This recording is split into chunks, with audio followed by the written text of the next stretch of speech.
Hi everybody, it's Miss Mary and I am here for October's Art Club. So last month we talked about Charles Addams and Edward Gorey, and so the challenge for Art Club in October was to make something just kind of spooky themed. It's getting to be that time of year, so thought that would be kind of a fun thing to do. And then it's like an extra challenge to the theme because both of them, their most famous artworks took place largely in black and white, was to do a piece in black and white.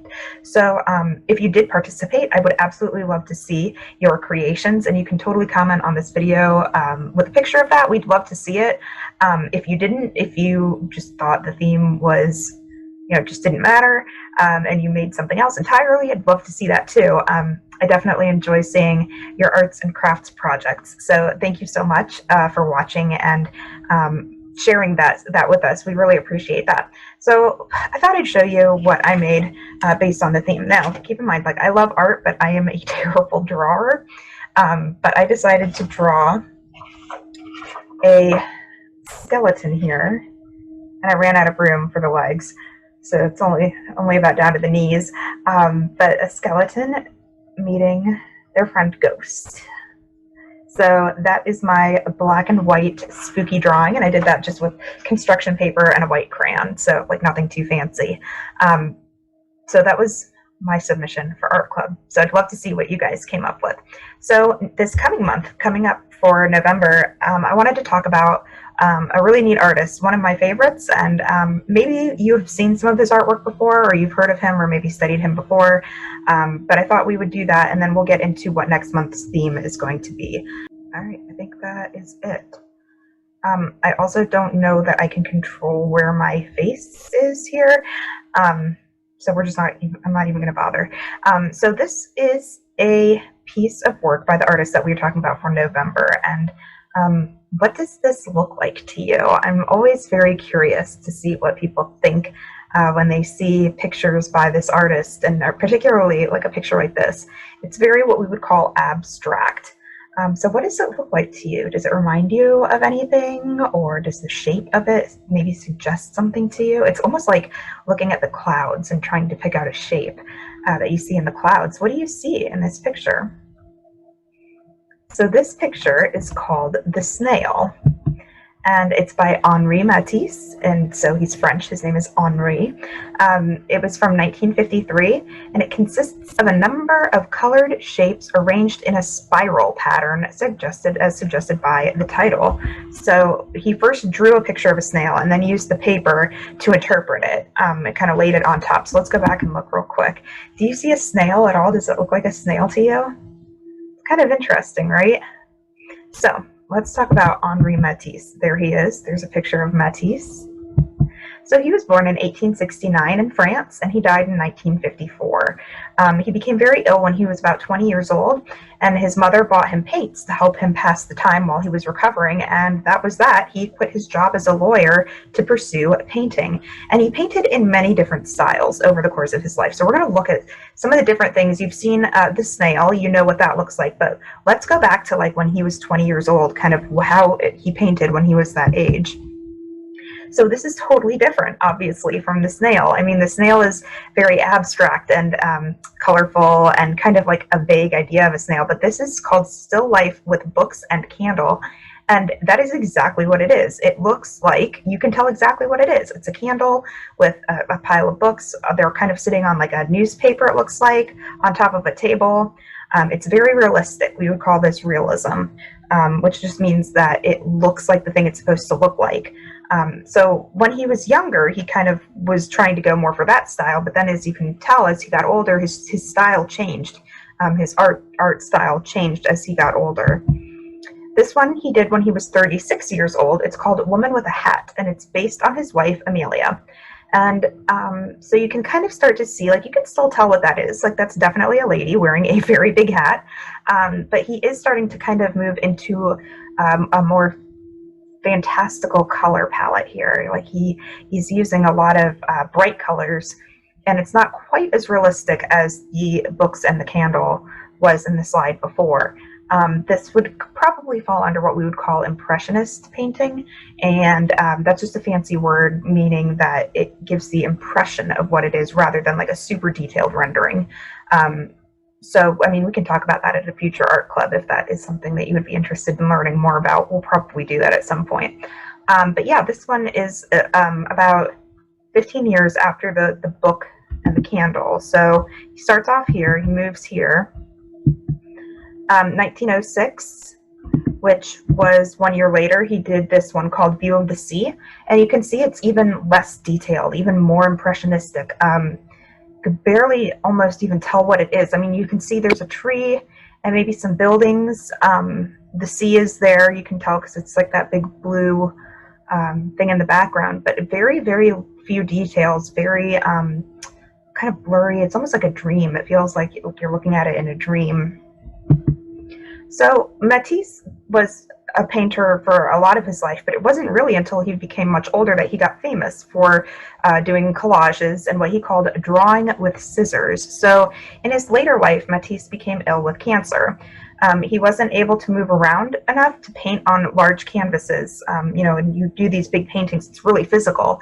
So he would have his assistants color paper or get colored paper, and then he would cut out the shapes with scissors. And he called that process drawing with scissors.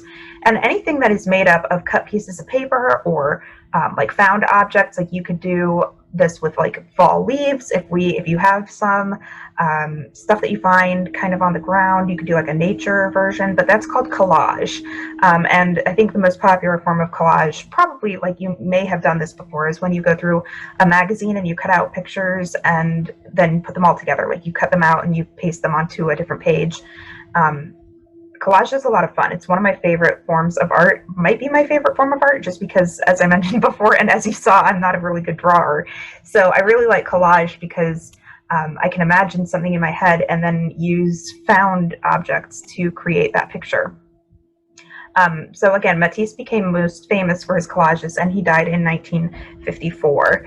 So like, here's a couple pictures of him, you know, in his wheelchair, but surrounded by all of his colored paper. And you can see there, he made sort of a mess there on the floor around him. What do you think your mom would do if she came in and found a mess like that? Probably wouldn't be too happy, right? But yeah, he would cut out shapes with scissors and called it drawing with scissors. So let's take a look at some of Matisse's paper collages. So this one is called Polynesia, the Sky from 1947. And it looks really basic in its execution. It looks like he just took two different colored like construction papers almost and layered them to make like a sky, and like the blue and the white, you can tell it looks like some birds maybe flying, maybe some clouds, some cloud shapes or star shapes. Really interesting, kind of different. What do you think about that? How does it make you feel? Or does it remind you of something? Does it remind you of anything? One of the picture book artists that we use a lot of his books, he's called, I think, Louis Ehlert. And he does a lot of his illustrations are collage, and that's always kind of what this makes me think of. My favorite by him when I was a kid was called Feathers for Lunch, and we do one at story time called The Leaf Man, and he has another one called Rainfish, and these are all books that you can check out from the library if you like this art style. It's very similar to that, but it's kind of paper collages. Let's see another one. This one is called Icarus. From 1947, and Icarus is based off of a Greek myth, Icarus and Daedalus, and Icarus flew too close to the sun. So I think that's what all those little starbursts are showing, kind of like sunshine, and the blue looks like the sky. Again, not super realistic, like the shape of the person. Look at his legs, they're so different in shape and size, and one is like longer than the other. His arms kind of have a weird shape. So not going really for a realistic look, but more of like an idea that he's trying to convey. This one is called Lagerbe, and that means the sheaf in English. So it's like a sheaf of leaves. I always think like a sheaf of wheat, but you can tell they look like to me, they look like little pieces of coral and all those really pretty colors. And you'll notice too that like he uses just one color as a background. In this case, he used two, but they're both shades of blue. So really simple background, but these really bright colors in the front. And that makes them kind of stand out. They're really pretty. This one was called Lagoon from 1944. And again, like we thought that the ocean one, the view of the sea, was really not detailed. This is even less detailed.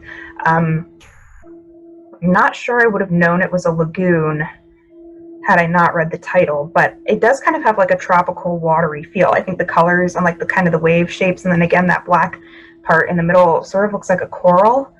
Maybe some of the white part are waves. What do you think?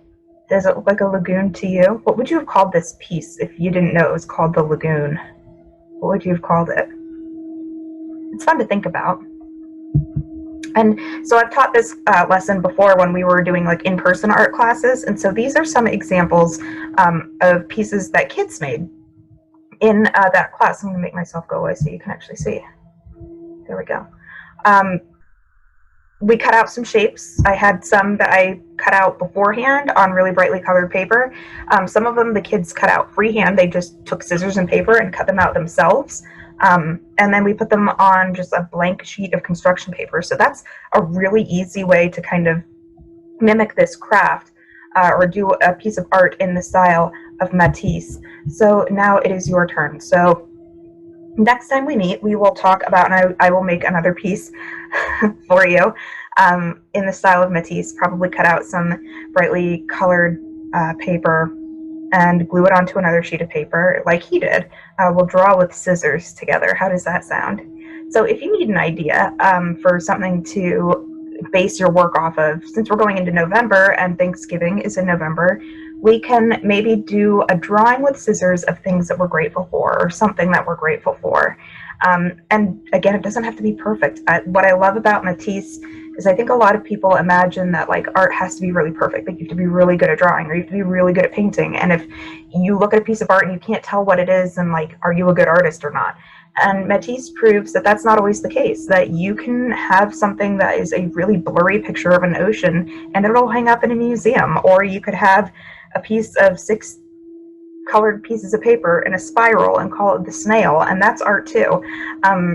Art is everywhere, art is everything, and so it doesn't have to be perfect. You don't have to be really good at it to enjoy it and to love it and to make it. So next month, second Saturday, 2:00 p.m. in November, we will meet up. We will show off our drawings with scissors of things that we are grateful for. So thank you so much for tuning in. I hope that you enjoyed this. We will be posting this on our Facebook page and our YouTube channel. We are on YouTube now.